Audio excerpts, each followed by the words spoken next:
Assalamualaikum warahmatullahi wabarakatuh, teman-teman. Salam jumpa lagi ya.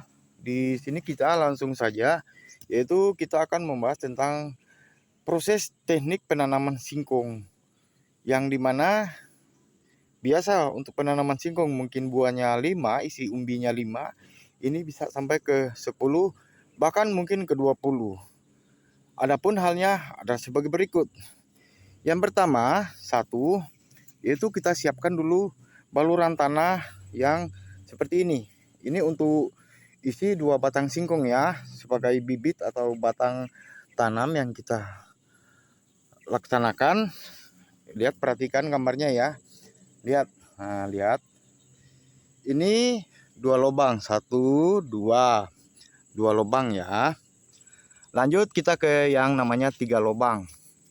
Ini ya, ini yang 3 lubang. Nah, lihat ya. Kemudian kita balik ke posisi hubungan menyiapkan batang singkong. Batang singkong. Nah, lihat ya. Ini batang singkong yang kita siapkan. Perhatikan. Ini batang singkong potongannya kurang lebih 30 cm. 30 cm ya. Nah, ini posisi atas. Semuaan posisi kita arahkan. Selesai daripada semuaan posisi atas yang kita pilih, kita balik. Kita balik, ambil posisi bawah. Kemudian kita siapkan pisau. Dan kemudian posisi bawah separuh dari batang singkong ini kita tetek dengan pisau. Tetek kulit. Lihat ya. Nah, usahakan tetekannya agak banyak. Lanjut, kita tetek dulu semuanya ya.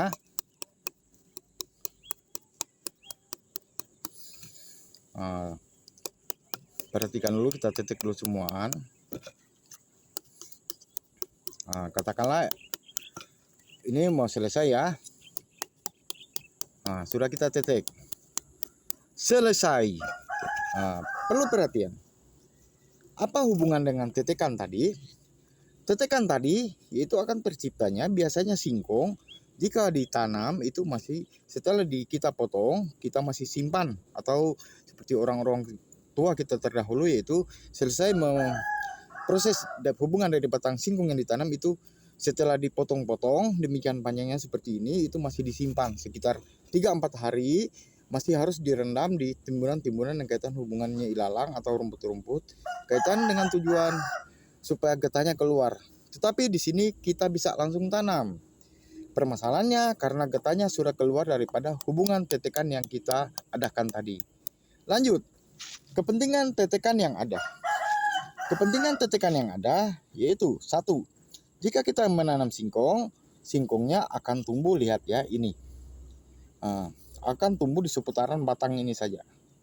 Tetapi sebaliknya, jika ada tetekan tadi, itu akan dapat menambah proses pertumbuhan daripada hubungan yang akar umbinya. Jadi akar umbi bisa di sini dan bisa ke tetekan lain-lainnya. Nanti prosesnya yaitu akan dapat menciptakan proses hubungan isi daripada hasil singkong itu yaitu banyak isinya. Lanjut, kita ke lokasi lubang penanaman. Ayo. Ini lubang penanaman. Lihat ya. Perhatikan. Lubang penanaman yang isinya 2 lubang. Ini isi 3 lubang. Nah, sebelum kita menanam, kita harus memperhatikan kaitan hubungan cuaca dulu.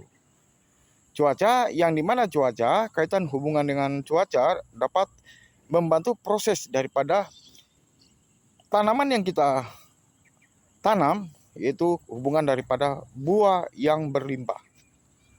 Biasanya mungkin menanam 1, ini bisa 3 atau 5. Sebaliknya itu sudah terdukung dengan proses tetekan tadi. Di sini kaitan dengan hubungan prahara alam, kaitan dengan hubungan pertanian. Jika terjadi langit mendung ya, lihat ya, langit mendung. Kemudian terjadi prahara alam yang namanya petir. Petir di langit. Selesai daripada petir, selesai daripada hujan, kemudian kita melaksanakan hubungan yang namanya menanamnya. Nah, ini yang isi 2 bisa posisi miring, bisa juga posisi berdiri. Kita anggap saja posisi berdiri. Ya, kita ambil posisi berdiri saja. Lingkungan tanaman singkong harus selalu baluran, harus selalu terjaga ya, tinggi. Nah, balik permukaan daripada hubungan yang namanya sifat tumbuh singkong, yaitu kita harus perhatikan daripada hubungan di sini. Lihat ya, ini tempat tumbuhnya singkong. Jadi jangan sampai itu hilang ya, tertimbun tanah ini ya. Lihat, nah, kita tanam dulu. Posisi 3 itu bisa posisi berdiri lurus saja. Sebentar ya. Nah, selesai sudah penanaman kita. Menjelang beberapa waktu kemudian, singkong akan tumbuh dan jadilah dia seperti ini. Nah, ini. Dia akan jadi seperti ini. Berikut yang kita harus perhatikan, yaitu di dalam satu batang singkong bisa tercipta 5 pucuk. Seperti ini. 1, 2, 3, 4, 5. Kita kurangin. Kita menciptakan intinya sekitar 2 cabang aja yang ada. Ini 1 cukup 1. Ini 2 cukup 2. Nah, lanjut ke hubungan pucuk. Pucuk jika sudah tumbuh seperti ini, kita potonglah pucuk. Lihat ukurannya. Nah, dia nanti begini akan jadi seperti ini. Lihat. Nah, ini pun kita masih bisa kurangin lagi. Nah, kaitan pucuk daripada singkong yang kita petik yaitu modelnya seperti ini. Ingat ya, ini bermanfaat juga untuk kita bisa buat sayur sayur untuk kita makan ya. Nah, lanjut. Setelah singkong jadi seperti ini, tidak beberapa waktu kemudian dia akan tumbuh cabang-cabang lain, bisa 2 atau 3. Semakin dia tumbuh, semakin pucuk banyak, bisa kita manfaatkan untuk sayur. Di sisi lain, hubungan efek daripada pertumbuhan ini, jika pucuk kita sering kita petik, itu akan mengakibatkan pengembalian hubungan daripada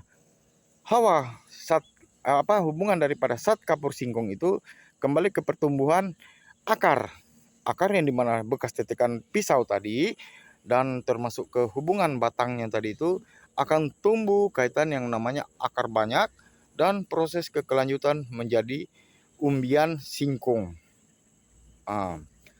Jadi biasanya mungkin kita tanam isinya 3 atau 4, ini bisa berlipat. Dan yang penting sesuai proses yang ada. Ingat juga kaitan dengan hubungan lingkungan tanaman kebun termasuk tanaman singkong, usahakan kita harus selalu menjaga yang kaitan namanya kebersihannya ya, biar singkong tumbuh baik. Nah, karena singkong ingat cukup bermanfaat juga untuk kaitan hubungan zat kapur, kesehatan, kaitan dengan hubungan tubuh atau ruang jaringan, jaringan hubungan dengan perut kita, yaitu sangat bermanfaat. Demikian yang saya dapat sampaikan. Sekian. Assalamualaikum warahmatullahi wabarakatuh.